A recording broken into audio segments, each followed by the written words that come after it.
eyes, so perfect. Want Okay. the lights dimmed a bit? Maybe. I got it. Hope you guys see the cuteness better. No, thanks, Mom. So as Kelly mentioned, I was asked to do this at Bushwhacker as part of the Science Pub series. Now this is can you still see it? Yeah.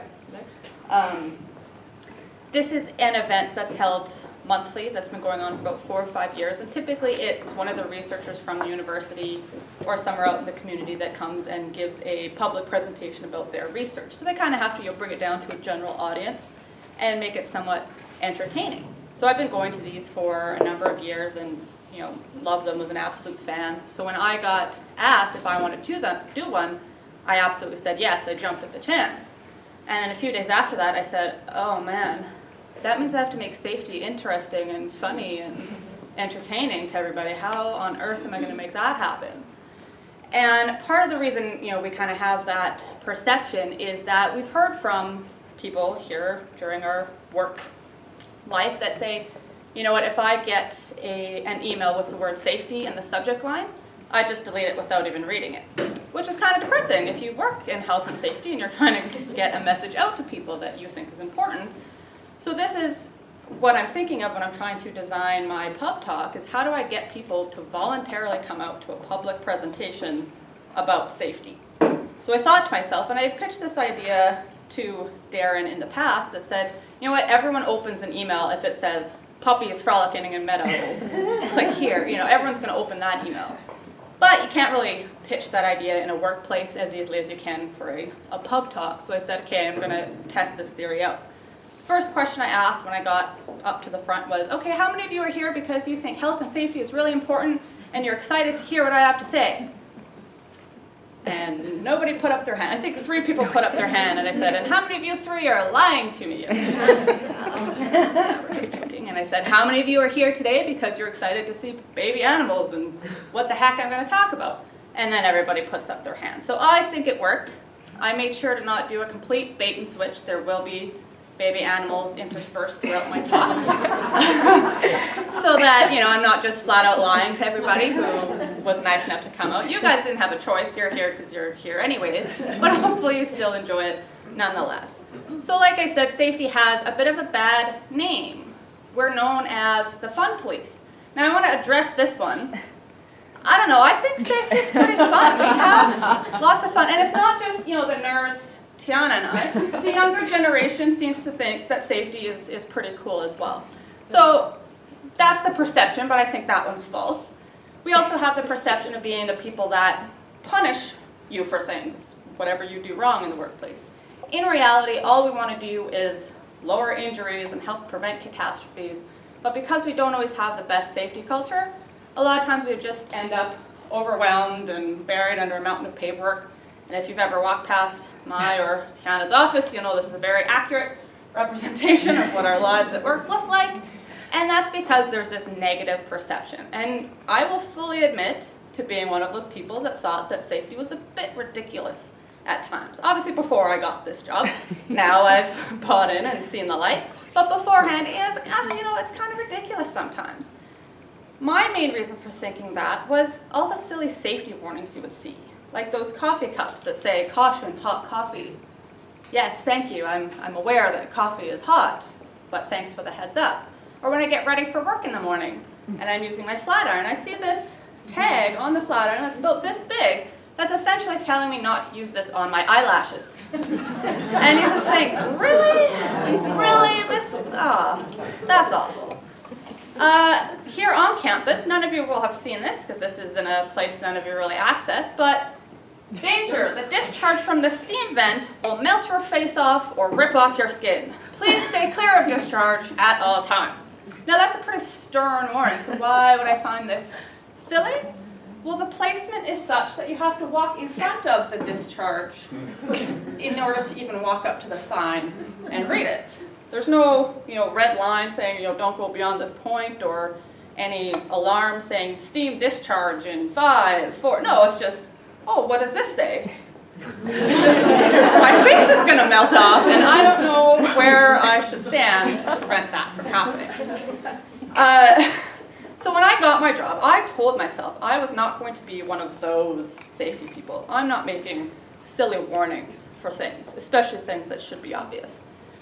But unfortunately, things happen and there's just really no other good option to deal with it.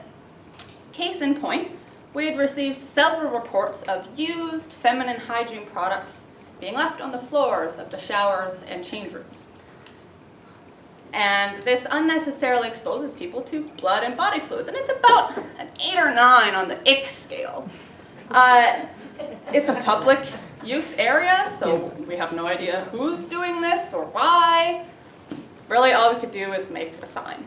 So the girl who told herself she was not going to make silly signs had to make a sign. I had to Google image search the word tampon to find an appropriate picture to put on this poster. We had to send the PDF to printing services because they need to get laminated because they're being put up in the showers. And then I had to explain to the people at printing services who were just mortified to say, why are you needing to make these?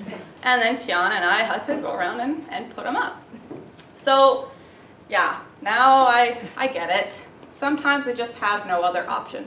But that makes me think that eyelash curling warning, yeah, that warning's only there because somebody has attempted that and gotten hurt, and enough times to warrant the company changing their entire labeling strategy for all their products. So, if you see a silly safety sign, chances are there's a reason for it. Unfortunate as that may be, we usually don't just make this stuff up. But then again, sometimes it's just fun to mess with people. So my personal favorite is danger. Do not touch. Not only will this kill you, it will hurt the whole time you're dying. And of course, warning, the corners of this sign are pointy, so watch out. So sometimes we're just having a little fun. So overall, the safety business is tough. It's always a bit of an uphill battle. We have a safety culture as of right now where we hear kind of the same excuses over and over again. First one being, well, it's not that bad. I mean, it's not as bad as this. I mean, I'm just doing this. That's way worse, but I'm totally fine. And anytime I hear that, all I picture in my head is a severe alcoholic who's saying, yeah, but at least I don't do meth. That stuff's way worse. I'm just an alcoholic. Meth is bad. I'm okay. And I think to myself, well, yeah, meth is very bad to do, but being a severe alcoholic isn't a good thing. So doing that kind of comparison is just, yeah, you're slightly less worse than the worst thing you could think of. That's not an approach you want to take in safety. How about we just be as safe as we can be, not just safer than the worst thing we can think of. Safety is annoying to a lot of people. We know, we get it. We get the classic, I've been doing it this way for 20 years and I've never had a problem. And last but not least, what do we even need you people for? Safety is just common sense. So having a whole unit devoted to safety is ridiculous, right? Most people who find safety annoying, it's because there's so many rules and regulations and restrictions. Some of the most commonly known ones are those related to fire safety. So things like fire drills happening every year, occupancy limits for businesses and even our classrooms here, things like that. Well, where do most of these things come from? Unfortunately, like many safety regulations, they're born out of tragedy, written in the blood of the victims of these accidents. One of the more influential workplace incidents of our time was the Triangle Shirtwaist Factory fire of 1911. So what happened was a scrap bin of cloth started on fire on the 8th floor of a 10-story building. Now there was no fire alarms back then, so all they could do was just give a phone call to the 9th and 10th floors, and unfortunately the 9th floor never got the message. So they only knew that the fire was happening when it was already upon them. And this entire building is needing to evacuate, so of course some people head immediately for the fire exit. Unfortunately, it was very poorly constructed and not well maintained, and it collapsed, sending several people to their deaths. Of course, other people went for one of the stairwells. When they got to the bottom of the stairwell, however, they found that the door was locked to prevent theft. So this trapped a stampede of people who were trying to escape. Firefighters later found 19 bodies melted against that door. There was another stairwell, but the thing about that one was that the door opened inwards.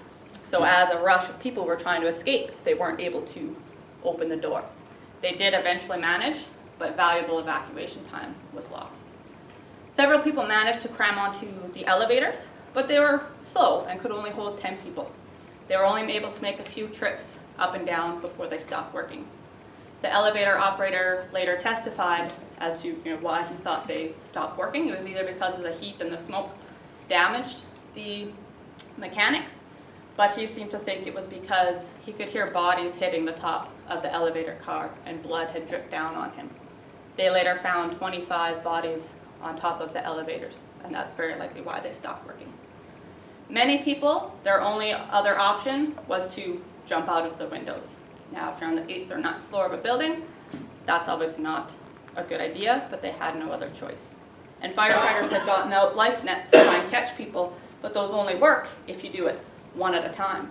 There was no evacuation practice or anything like that. And of course, if you're the third person in line waiting to jump into that life net, you're not going to wait. So because 4 women jumped all at once, the life net broke, did not work, and they all fell to their death. 3 men actually formed a human chain from one of the 8th-story windows to a building next door, and a few people managed to escape by crawling over their backs, but they too eventually fell to the pavement below. When fire trucks showed up, they had difficulty maneuvering, not knowing whether they could drive through the bodies that were littering the street. Sorry. To make matters worse, the fire hoses could only reach the 7th floor, and these rescue ladders could only reach the 6th or the 7th floors. And people continued to jump out of the windows trying to grab on to the top of the ladders, but every one of them missed and again died on the pavement below. That fire was only going for half an hour, and in that short amount of time, 146 people died. So this is where a lot of those fire safety standards and workplace safety comes from, is because of tragedies like this. This is why exit doors open outwards and have those crash bars, so that if we are rushing to get out the doors, they will open instead of having to open inwards and trapping all of us. This is why there's occupancy limits on businesses and even our classrooms. It's not that we can only fit that many people in this room. We could obviously fit lots more people than that number states, but that's the number that they've calculated is the amount of people that can safely exit this room without a problem. Unfortunately, businesses still violate these regulations and people die as a result. So the next common safety phrase or excuse we hear is that safety is just common sense. Now, most people operate under the assumption that they live and work safely, and that makes sense, right? If I'm not doing things in a willfully dangerous way, chances are I'm going to be just fine. We assume that we accurately assess the risks around us. So it's fairly common knowledge or common sense that things like cancer and heart disease are some of the more common killers of members of our population, but typically those things only start showing up a little bit later on in life. So for those of us 45 years and under, what's the most common cause of death for those people? What do you think? It would be homicide? Is it a different disease besides heart disease and cancer? Is it suicide? Is it accidents? Who's got an idea? Except the people that were already at this talk and know the answer. Accidents. Accidents, yes.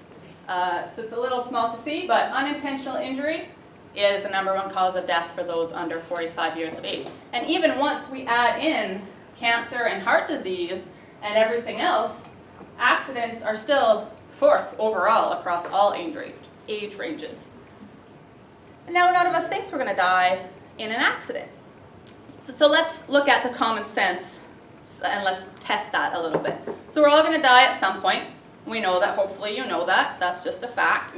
But what are the odds that it's going to be from one of these things? So who thinks your odds of dying from a dog attack are better than the odds of your cause of death being listed as a slip, trip, or fall? So who thinks dog attack is more likely? Slip, trip, or fall? Some of you aren't voting, so we'll go with the majority of those that are voting. So yes. Most people know that not many people die from a dog attack. Injuries, certainly, but not death. But how many of you really fully realize that your odds of dying from a slip, trip, and fall are 1 in 144? And if you're over the age 65, the odds of this being your cause of death are 1 in 3. How about this one?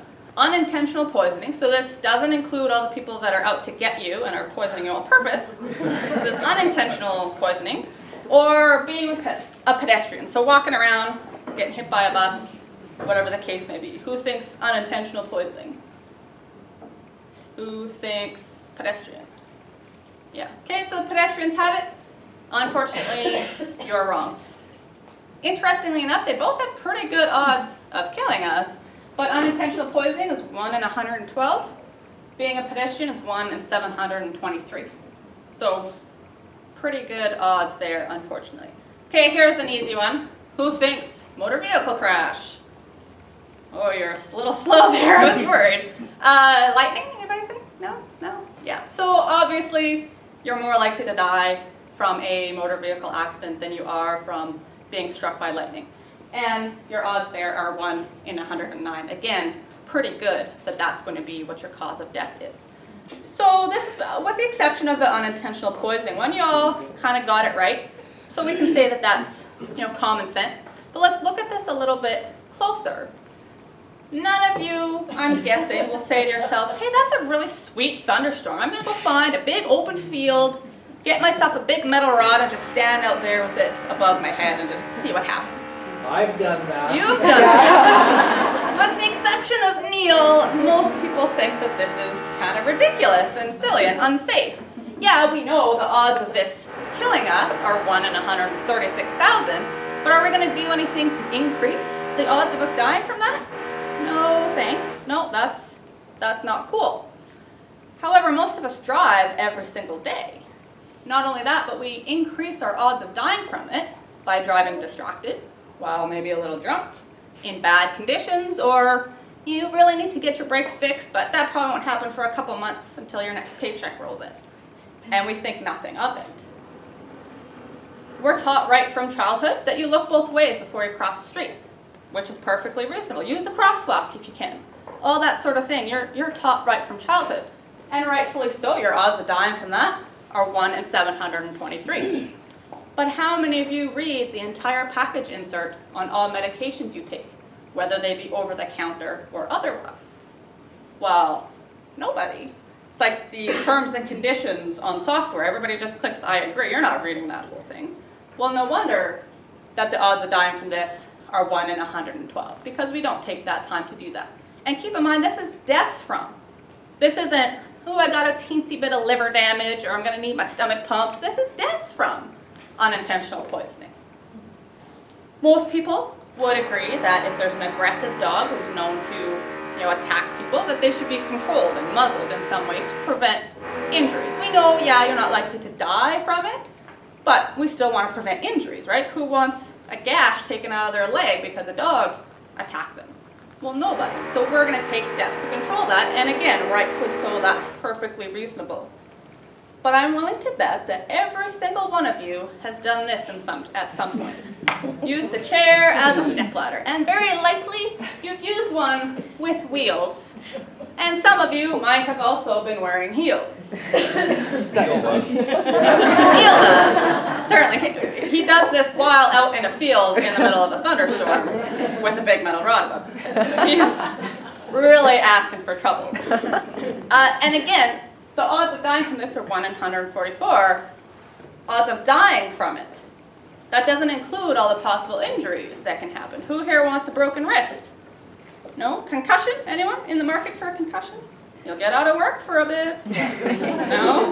Good plan. But we do this, again, without even thinking about it. So are we really assessing our risks accurately? Or are we just doing what we think is totally fine? We take some pretty crazy liberties with our lives if we really sit and think about it. How many of you have done this? Or known somebody who has shingled a roof without fall protection? Or gone on a roof? We know Neil has. Absolutely. Regina Fire Department did yesterday. Yeah. So you Neil see was this. actually a physician before he started out on all this airplane. So we see this quite frequently. So the cost of a fall protection system that you could use at home would be about $500. And yeah, I get it. That's an additional cost. You've already purchased the shingles and a ladder and everything else. That's $500 you don't want to have to spend. But what if I said to you, I'll give you $500, and all I'm going to ask you to do is walk past a firing squad of 144 people, knowing full well that one of them has a loaded gun. Most people I asked said, no, I'm not doing that, because the number one rule of firearm safety is you always assume a gun is loaded, and you never walk in front of the path of a gun, regardless. So nobody will do that, but will go up on the roof all the time. Interestingly enough, and these are American statistics, the odds of you dying from assault from a firearm, so this is somebody who wants to kill you, is only 1 in 356, versus an accidental discharge, or whatever the case may be, 1 in 6,500. Your odds of dying from a slip, trip, or fall are 1 in 144. Just saying. So why is it that we're so nonchalant about our own safety? Part of the problem is that the more familiar you are with something, the less likely you are to be afraid of it, and comfort breeds complacency. Most people don't encounter firearms on a daily basis, so we see them as dangerous, something we need to take seriously and respect the safety when it comes to firearms. But the roof of our own home, well, we live underneath it. It's a part of our safe haven that we call our home. It can't possibly hurt us. We're comfortable with it. We're used to it. It's not at all scary. The other problem is that we very often assume that if we've done something in the past and been fine, that we're guaranteed to be fine if we do that same activity again. We pop pills all the time. You got a headache or a bad knee, you don't think anything of it, of popping painkillers. You know people go up on the roof all the time and everyone's fine. So chances are you will be too. But again, just because we're familiar with something, just because we've done it in the past, doesn't mean we're guaranteed to be safe if we do it again. So I wouldn't say that safety is a common sense, but I think it can become a more common sense. It does take some work though. It's fairly simple. All you have to do is ask yourself before you do anything, is there a chance that I can get hurt doing this? And if you really think about it, the answer is always going to be yes, because anything can hurt you if you fail at it hard enough. Walking around is hazardous if you're myself and you like to trip over your own feet. So when I'm asking myself, I need to walk across campus, can this hurt me? Yes, absolutely it can. But then ask yourself, what can I do to potentially lower my risk? And a lot of those things are really simple, easy things that you can easily change to lower that risk. If you don't actively think about it though, you're going to get trapped and make those assumptions that we commonly see in the safety business, and that can lead to some pretty terrible results. So, speaking of making assumptions, and speaking of silly safety warnings, I wanted to talk about the McDonald's hot coffee scandal. Most of you, I'm guessing, will probably vaguely remember this story. Some lady spilled coffee on herself back in the early 90s. She sued McDonald's and got just a ridiculous amount of money. It was rumored to be $3.9 million. And ever since then, our coffee cups all say caution, contents hot, or whatever the case may be. What most people aren't aware of, though, is that she actually suffered deep third-degree burns. She spent 8 days in the hospital and required skin grafts. She originally only sued McDonald's for $20,000 to cover the cost of her medical expenses. McDonald's said, you know what, here's $800, take it or leave it. Her lawyer, who had worked burn injury cases in the past, had said, not a chance. We're taking this to trial so that a jury can hear the whole story. So what happened was they went through the drive-thru, got their coffee, they pulled over and parked so that she could add cream and sugar to her coffee. There was no cup holders in the car though, so what she had to do was take her coffee cup and place it between her knees. Once she popped the lid off, the cup was very flimsy and it collapsed and spilled on her lap. So McDonald's is a very strict franchise corporation. They have very strict guidelines on how all of their processes should be done. The operations manual when it comes to coffee says that it must be brewed at between 90 and 96 degrees Celsius, and the entire time it's being held for serving, it must be held at 82 to 87 degrees. So the cup of coffee she received was anywhere between 82 and potentially 96 degrees Celsius. They had tested other coffee places, The hottest around was about 70 degrees, so it was quite a bit different. Now, a burn injury expert testified saying that at the holding temperature, so 82 to 87 degrees, third-degree burns happen within 3 to 7 seconds. So what sort of first aid are you going to be able to give yourself in 3 seconds to avoid a third-degree burn? Not very good. They also had a quality assurance manager who was called to testify, and he said, yes, McDonald's is aware of how easily and quickly burns can result, but we have no intention of changing our temperature because we've heard from people that they like that our coffee is the hottest around. The jury also was told about the fact that McDonald's had received over 700 other complaints, and in several of those cases has settled out of court for hundreds of thousands of dollars in order to avoid a trial. The nail in the coffin was when McDonald's sent in a statistical analyst who testified saying that the 700 other injuries were statistically insignificant when compared to the billion cups of coffee it sells in a year. And you know what? Statistically, that is absolutely correct. 700 versus a billion, that's a drop in the pan. However, they're speaking to a jury. The jury is made up of real people. Those real people were looking across the room at a sweet, well-spoken, elderly, 78-year-old woman who suffered terrible injuries, along with 700 other people who were also terribly injured.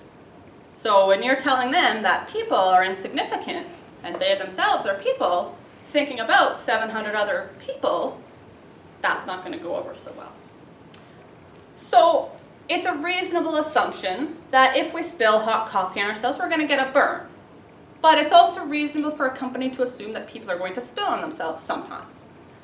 However, it's not an assumption that most of us make to think that we're going to need third-degree, or we're going to get third-degree burns if we spill our coffee. If that were the case, we would walk around with our coffees like this and probably be wearing some sort of suit of armor while drinking our coffee, because nobody wants skin grafts or spending 8 days in a hospital. If this had been the first time somebody had been injured from McDonald's coffee, or if it had just been a fluke that at that one McDonald's store they happened to be brewing it a little too hot, this case would have never made a splash. The reason they lost the case was because they were willingly doing things that they know were causing serious injuries to people, and that typically doesn't fly. Up until that point, McDonald's had refused to lower the operating temperature of its coffee. Even after 700 other people had complained, they had no intention of changing it. After this lawsuit, however, they brought it down to within normal temperature of about 70 degrees that everyone else was at. Back then, too, if you remember, the cups were a lot more flimsy. You kind of had to keep the lid on it to even keep its cup shape. The second that lid was off, it collapsed quite easily. Now we have sturdier cups. You also get your cream and sugar added before they give you the coffee. That way, it lowers the likelihood that you're going to spill on yourself. The less you have to manipulate and alter your coffee, the less likely you are to have a spill. So things have been done to kind of prevent this sort of thing from happening. And for the record, the actual settlement was not in the millions of dollars because the judge allowed McDonald's to negotiate a lower settlement. What the jury did was award her 80% of the cost of her medical expenses, and they decided that she was entitled to 1 to 2 days worth of coffee profits. So that's where that $1 million figure came in. The judge, though, allowed them to negotiate a lower settlement. So moving on to the next, or the final common safety phrase we hear. I've done it this way for years and never had a problem. And you know what? Every time somebody says that to me, I believe them. Because if you had been doing it the same way for years and always had a problem, then you have a problem for not maybe thinking you should change something.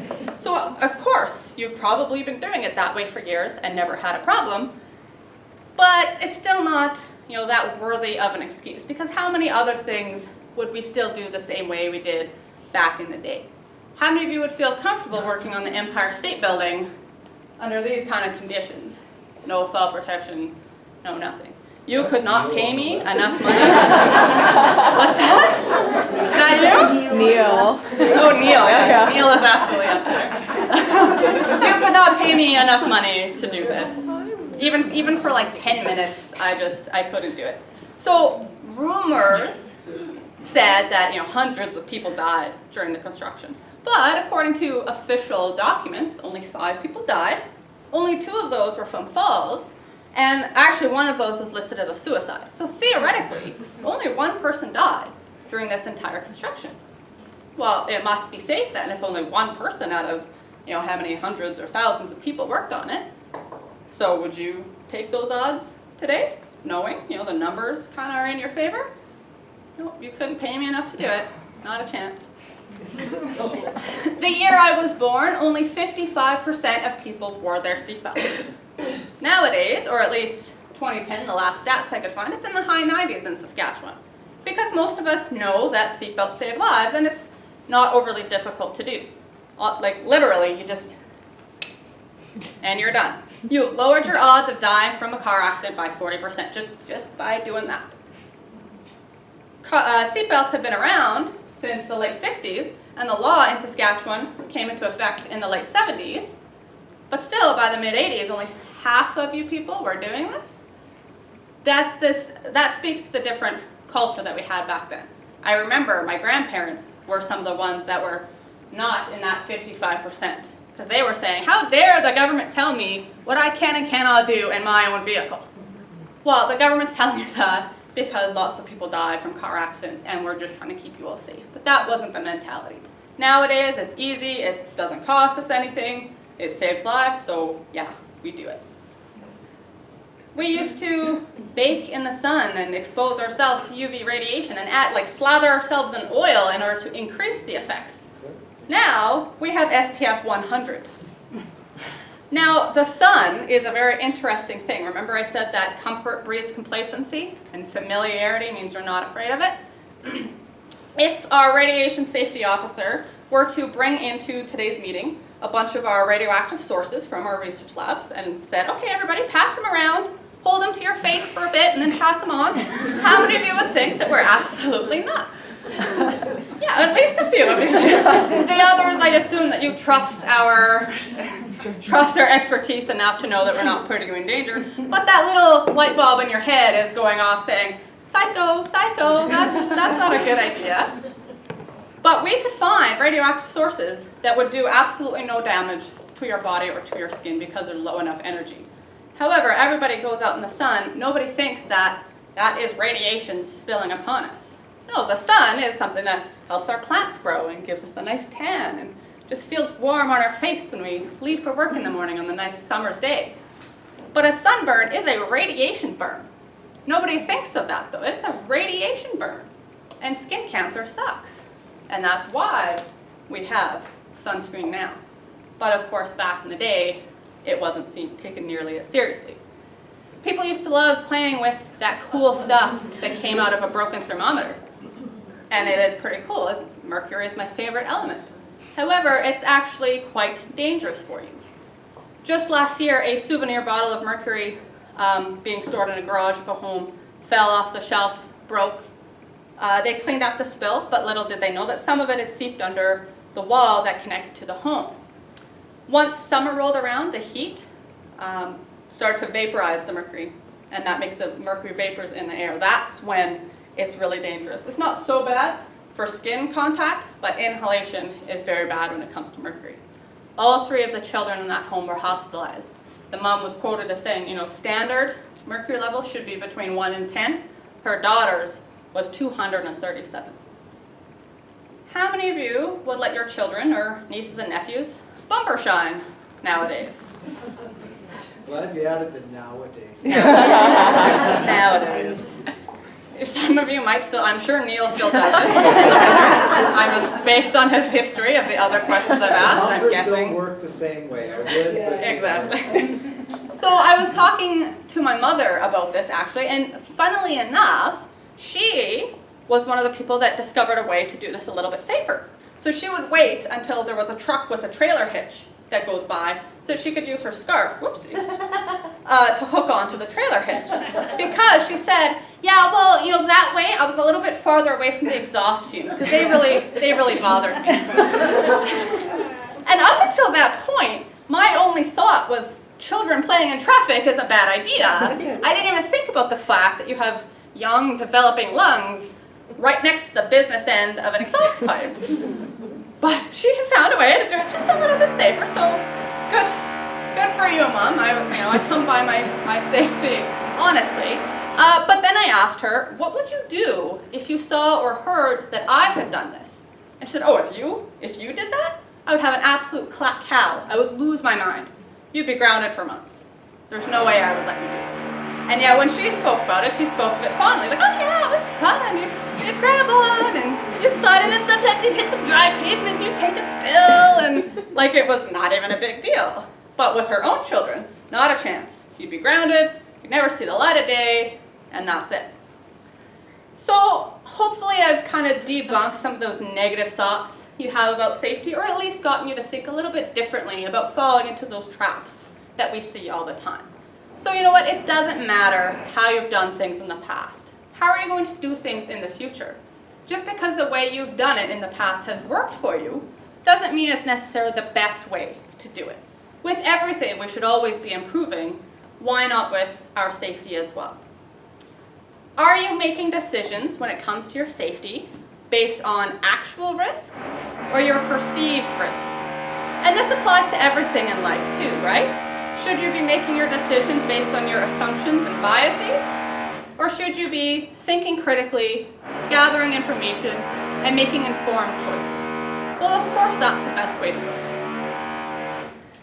Take 3 to 5 seconds to stop and think about, can this hurt me? And then think about what's the possible ways I can lower my risk of being hurt by this.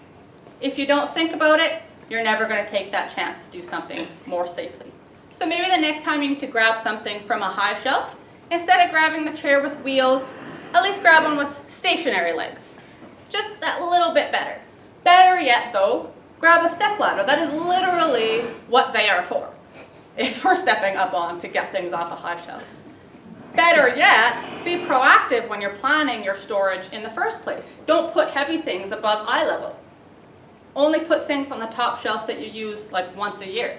Because the less often you have to go up and down that stepladder, the less likely you are to get hurt doing it. Think critically, evaluate the risk, and then decide whether or not the benefits outweigh that risk. I'm not saying just don't do anything, I'm saying think about it. People skydive, and Trisha just did. The risks there are obvious. You could fall to your death. But the thrill and exhilaration that those people get is worthwhile enough for them to take that risk. But do any of them do this without double checking their equipment, without taking training, or without having some type of backup safety system? Nope. They take safety very seriously for that reason. I said earlier how dangerous driving was. Does that mean I'm advocating for having nobody drive ever again? Well, of course not. We've decided as a society and as individuals that the benefits of driving outweigh the risk. But knowing what I know about safety and risks, if I'm choosing to do something that I know is dangerous, again, 1 in 109 odds that this will be my manner of death, I'm going to choose to do it in the safest way possible. I'm going to put down the phone. I'm not going to drink. If I need to take a road trip and there's a bad storm, I'll postpone it or cancel it. Because I don't want to add any more risk than there already is. So don't be afraid to live your lives. Just live them safely by living smartly. Take the time to think about your risks, calculate whether or not the risks or the benefits outweigh the risks. And if you do that, chances are you're going to be okay. And I'll, of course, be more than happy to answer any questions. And Tiana's turning off the camera, so you